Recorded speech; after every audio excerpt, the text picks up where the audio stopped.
December 1975. A back room at Kodak in Rochester, New York. A 24-year-old engineer named Steve Sasson is holding a machine he built himself out of spare parts. It's the size of a toaster, and it weighs about 8 pounds. He points it across the room and presses a button. Inside the box, a sensor reads the light, and the image creeps onto a cassette tape, the same kind, and I'm carbon dating myself here, you'd play music on. Then he slides the tape into a reader wired to a TV, and a face slowly assembles on the screen in black and white, one line at a time. It works. Sasson has just built the first digital camera, and he's done it inside the company that owns photography itself. He carries it upstairs to the people who run the place. They look at a photograph that used no film, left no negative, and needed no developing. Nothing to sell after the shutter clicks. The reaction, in Sasson's own words years later, is that it's a cute little gadget, but he shouldn't tell anyone about it. So he doesn't. The camera goes in a drawer, and Kodak spends the next 30 years protecting the very thing this little box would eventually destroy. But in a departure from our usual format, there was something different about this Control-Z. There were two separate moments handing the company a clean chance to make the smart decision. Both times, it refused. So today, we take those two decisions and we try them the other way. Let's hit Control-Z. Welcome to Control-Z Rewritten, the podcast where we take the biggest decisions in history and ask, what happens if they go the other way? Not random what-ifs, but real 50-50 calls with alternatives that were actually on the table. Two decisions where we hit Control-Z, try them the other way, and see what changes. In the 1970s, 90 cents of every dollar Americans spent on photographic film went to one company, and 85 cents of every dollar they spent on cameras went to the same place. Kodak employed 145,000 people. It ran about 2% of all industrial research happening in the entire United States. Its yellow logo was a household name on every continent. But Kodak didn't really sell cameras. It sold the camera cheap, and sometimes it even gave it away. It made its fortune on everything you did afterward. The film you loaded, the paper your prints came back on, the chemicals that developed them, and the processing itself. It's a razors and blades principle. The razor goes out cheap because the company knows you'll buy blades for the rest of your life.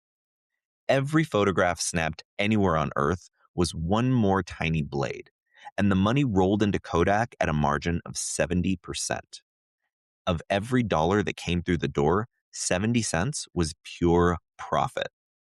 Now, take a digital photo and strip that down to what it actually is, and you find light landing on a sensor, turning into a file, sitting on a microchip. The film, the paper, the chemicals, the processing, basically every single thing Kodak sold twice over is gone. Making one is nearly free. Keeping it costs nothing. And the instant the shutter clicks, there's no blade left for Kodak to sell. Which means the business with the most to lose from digital photography was the one that invented it. Kodak saw exactly what it had, a machine that could erase its own empire, and decided that the safe move was to lock it away.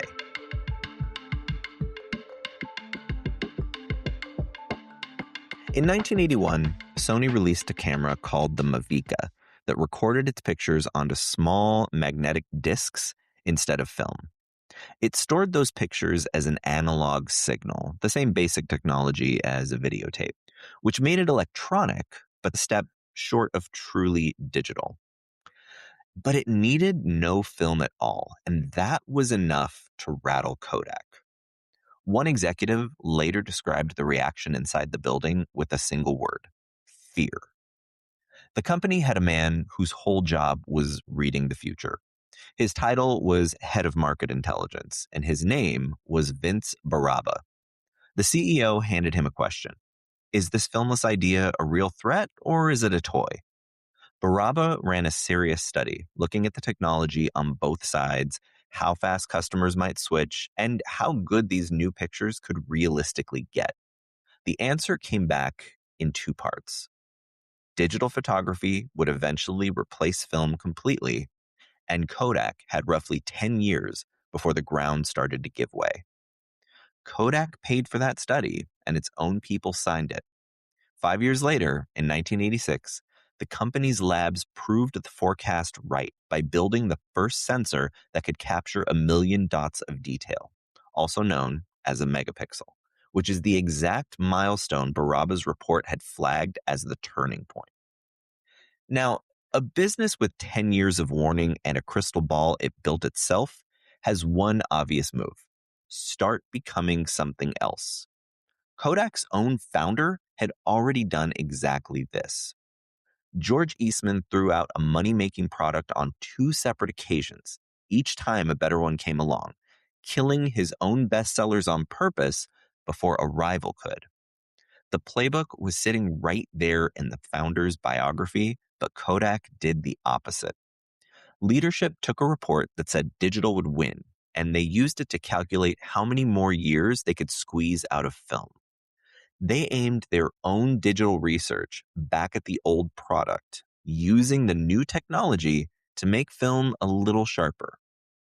So here's where we press Control Z. So this time, Kodak acts on its own report. Starting in 1982, film stops being the thing the company guards and becomes the asset it quietly drains. A block of ice sold off hard and fast for every dollar it's still worth, while that money builds whatever comes next. The first move is the chip. Every camera needs something to catch the light, and in the digital world, that something is the image sensor, a flat square of silicon that turns light into data. Kodak built the first good one in 1986. In the alternate timeline, the company decides its real product is the sensor itself, the part every camera will need and almost nobody else knows how to make well. Through the 1990s, Kodak's engineers shrink it, make it cheaper, and switch it to a newer design that sips power instead of gulping it. By the time the first camera phones appear after 2000, a Kodak sensor sits behind a huge share of the lenses on the planet, earning a few cents on a staggering number of devices. That chip business is a real thing from our timeline, by the way. Kodak ran it for years. Then, in 2011, broken out of options, the company sold the whole thing off a few months before it went bankrupt, handing away the one piece of the future it had held onto since 1986. But in our version, like Jack Dawson, Kodak never lets go. The second move is chemistry, and this is the one that saves everything. So strip film down to what it really is, and you find 100 years of knowing how to coat finicky chemicals onto a thin sheet in perfectly even layers. That skill travels a long way from photography. The same coating know-how makes the optical films that go inside flat-screen TVs. The gelatin that suspends the light-sensitive chemistry in film comes from collagen, the molecule that also keeps human skin firm, and it becomes the base of a skincare line. The imaging expertise becomes medical scanners. And Kodak builds all of it the hard way, in its own labs, instead of writing checks for companies it doesn't understand. And it ends up with 3 or 4 solid businesses that have absolutely nothing to do with taking pictures. By the time the iPhone arrives in 2007 and clears ordinary cameras off the face of the earth, Kodak barely notices. The cameras were never where the money lived. By 2007, Kodak's revenue comes from the sensors inside those phones, the optical film inside every laptop and television screen sold that year, the skincare line, and the medical machines. So when 2012 rolls around, which is the year the real company filed for bankruptcy, this version of Kodak is a smaller, stranger, perfectly healthy business that happens to have started out making photographs. So even here, film dies. A decade of warning can't keep the product alive. But what it changes is everything around the product because it gives Kodak the years to grow new businesses so that when photographs stop paying the bills, plenty of other things already do. The company still shrinks from 145,000 employees down to something far smaller, and the city of Rochester still feels every bit of it. The Control Z prize was survival, the plain, unglamorous kind. A future where the company simply still exists. And that prize was real. A company actually lived it. We'll get to them later.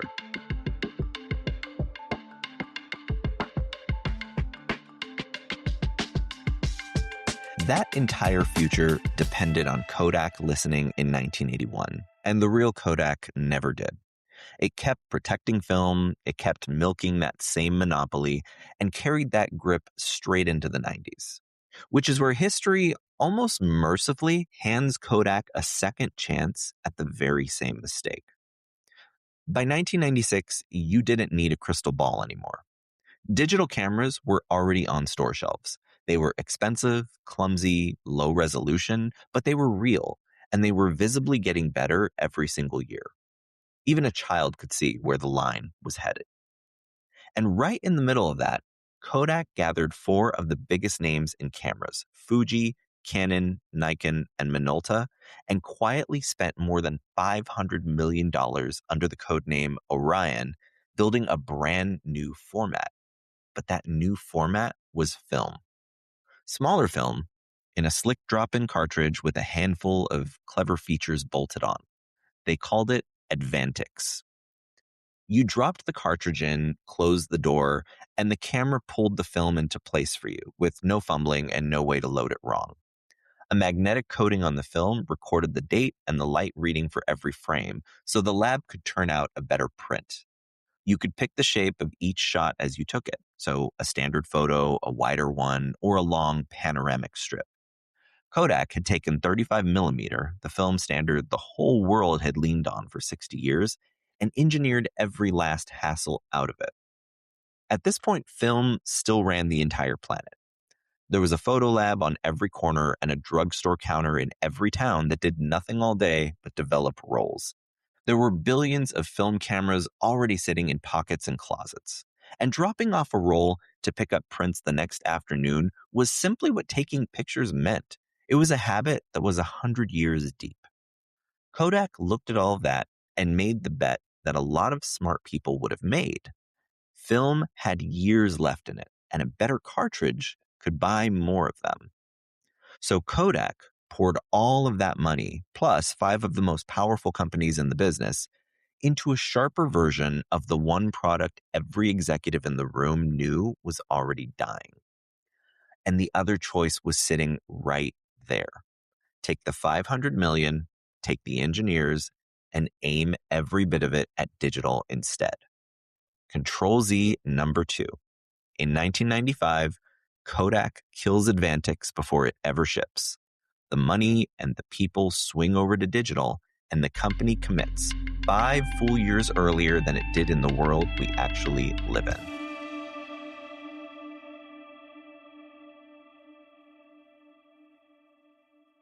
For a while, it works beautifully.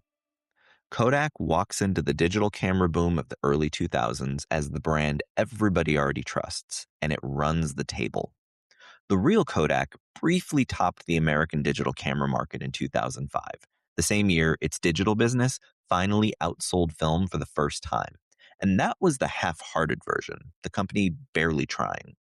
The committed version owns the whole category. Kodak builds the place where people store and share their pictures online years before the world has a name for it. In reality, Kodak actually bought a photo sharing site in 2001 and just let it quietly rot. Here, it doesn't. For most of a decade, the comeback looks complete. But then 2007 happens. The iPhone. Inside of a few years, the standalone camera becomes a dead object. Nobody carries a separate one anymore because the phone already in their pocket is good enough, and it's already there. On top of that, the pictures go somewhere Kodak doesn't own. onto apps with names like Facebook and Instagram, built by other people entirely. The whole digital empire Kodak just spent 10 years winning evaporates in about 36 months. In the real world, its share of the camera market dropped from a quarter of the country to almost nothing in 5 years, and none of it had been making real money anyway. This Kodak survives, barely, and smaller, and bruised, but it survives, walking into the 2010s as a mid-sized outfit that still makes cameras and sensors and runs a photo service. The real Kodak walked into those same years and disappeared. A 1996 head start bought just enough time to win the digital photography market, and not 1 year more. That was the ceiling, and it was the one market the phone showed up to take.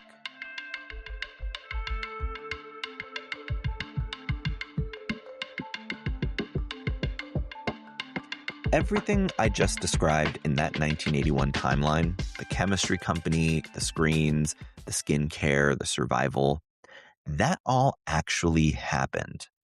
A real business stared down the death of film, made the hard pivot, and came out the other side alive and growing. It just wasn't Kodak. It was Fuji. Across the Pacific Ocean, Fujifilm started from the identical trap. In the year 2000, around 60% of its sales and 2/3 of its profit came from film. Every bit as hooked as the giant back in Rochester. Then, a new boss named Shigetaka Komori did the thing Kodak's own report had recommended back in 1981. He made his scientists lay every single technology the company owned out on a table, and he asked one blunt question. Film is dying, so what else can these skills build? The answers turned into real products. The coding skill became a special optical film called Fujitac, which today sits inside roughly 70% of the flat screens on Earth. So the phone you might be holding right now, the laptop on your desk, and even the television on your wall. The gelatin and collagen knowledge became a skincare line called Astalift, not Asslift, though that is a tempting way to say it. The chemistry went into pharmaceuticals and medical scanners. And over the same 10 years that Kodak's sales fell by almost half, Fuji's climbed by nearly 60%. It was the same starting line, the same dying product, and the same 10-year warning, but the opposite ending. The difference between the two came down to timing. By the time the smartphone showed up, Fuji had already stopped being a photography company, so the phone took a business it barely cared about anymore. The real Kodak met the same moment still selling films and prints, and lost the entire company in the process. The cautionary story everyone tells about Kodak is that it missed digital photography. But that story is backwards. Kodak invented digital photography in 1975. They built the first megapixel sensor in 1986. They shipped the first professional digital camera in 1991, and by 2005, they sat at the very top of the American market it had created. And then, 7 years later, Kodak filed for bankruptcy. You cannot miss a future you invented, built, shipped, and led. Kodak saw into the future in writing twice, and both times it chose the past. Strip the technology out of the story, and you're left with something simpler and more difficult about what a warning is actually for. A warning that says you have 10 years is a gift of time, and time is the rarest thing a dying business ever gets. Time is what you spend on the only move that actually works. You stop being the kind of company the future is coming to kill. Kodak got that gift in 1981, a full decade of it, and spent every year of it defending the very thing it was being told to walk away from. Then it got a second, smaller gift in 1996, $500 million and a clean shot at the future. And it spent that one building a better film. By 1996, the second warning couldn't do what the first one could. 10 years is enough time to walk off the battlefield. A few years is only enough time to win a fight on the ground that's about to be wiped off the map. The earlier the warning, the wider the door it opens. Kodak got the earliest warning in the entire industry and stood in front of that open door for 30 years. Back down the hall, in a lab in Rochester, the first digital camera ever built sat in a drawer the whole time. The company knew exactly what it was because its own people had run the numbers and written the report. The real undo button sat right there on the desk twice, and nobody ever pressed it. Decisions don't get do-overs, but on this show they do. If you like the show, please rate and subscribe wherever you happen to be listening. It helps other people find the show and allows me to understand whether people are actually enjoying it. Until next time, I'm Kevin Perez Allen. Thanks for hitting Control Z with me.